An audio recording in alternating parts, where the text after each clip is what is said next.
இது தெரிந்தால் இனிமேல் பழைய டி-ஷர்ட்டை தூக்கி போடுவீங்க. பணம் கொடுத்து வாங்கினாலும் இப்படி தரம் வராது. வீட்டில் இருக்கும் சில பொருட்கள் தான் நாம் அன்றாட வாழ்க்கையில் உண்மையில் மிகப்பெரிய உதவியாளர்களாக இருக்கின்றன. விலை உயர்ந்த சாதனங்களை காட்டிலும் அடிக்கடி நம் கைகளில் சிக்கும் சின்ன சின்ன விஷயங்கள் தான் அதிக நேரம் வேலை செய்து நம்மை நிம்மதியாக வைத்திருக்கின்றன. அதன் ஒரு சிறந்த எடுத்துக்காட்டு தான் பழைய டி-ஷர்ட். உங்கள் வீட்டு ஒரு மூலையில் அனாதையாக கிடக்கும் இந்த பழைய டி-ஷர்ட்டை எடுத்துக்கொண்டு அதை கொஞ்சம் வெட்டி அமைத்தால் அது ஒரு பயனுள்ள மாப்பாக மாறுகிறது.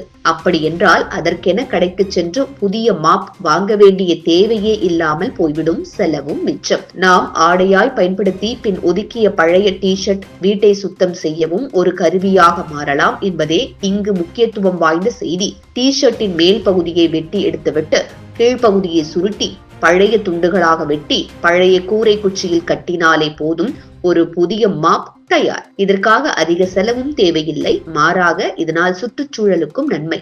இது போன்ற சின்ன சின்ன முயற்சிகள் நம்மை சுத்தமான சூழலில் வாழச் செய்யும் ஒரு பெரிய பசுமை புரட்சியாகவே அமைகின்றன.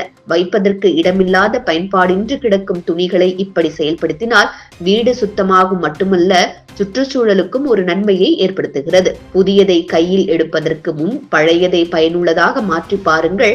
அதுவே நம் வாழ்க்கையை எளிமையாக்கும். எவ்வளவு சூப்பரான ஐடியா பாருங்க. ஒரே ஒரு டிஷர்ட் மட்டும் இருந்தா போதும். டிஷர்ட்டோட தலைப்பகுதி மட்டும் இந்த மாதிரி கட் பண்ணி எடுத்துக்கலாம். மிச்சம் இருக்கக்கூடிய பகுதி இந்த மாதிரி இருக்கும், அதை மட்டும் இந்த மாதிரி மடிச்சு எடுத்துக்கோங்க.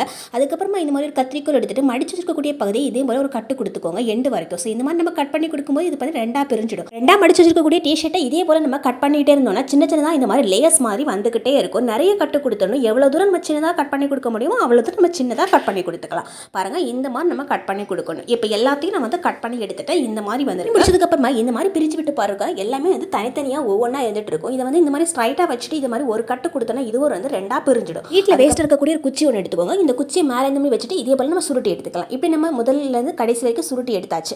அதுக்கு கீழே நம்ம வெட்டி விட்டுருக்கோம் இல்லைங்களா, அதை வந்து இந்த மாதிரி எடுத்துட்டு அதுக்கு மேலே இந்த மாதிரி கட்டி விட்டுருங்க. இதனால அந்த குச்சியில் வந்து இது கலராமல் அப்படியே இருக்கும், நல்லா ஸ்ட்ராங்காகவும் இருக்கும். நம்ம வீட்டில் அடிக்கடி துடைப்பம் இல்லாமல் இருந்தாவோ அல்லது நம்ம வீட்டில் மாப் இல்லாமல் இருந்தாவோ இதை வச்சு நம்ம ஈஸியாக தொடச்சிக்கலாம், க்ளீன் பண்ணி எடுத்துக்கலாம். இப்படி பிடிச்சா லைக் பண்ணி ஷேர் பண்ணி கண்டிப்பாக ட்ரை பண்ணி பாருங்க.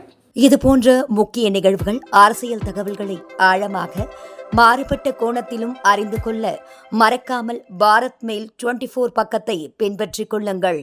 உங்கள் ஒவ்வொரு ஆதரவும் இது போன்ற பல நிகழ்வுகளின் பின்னணியை அறிய உதவும்.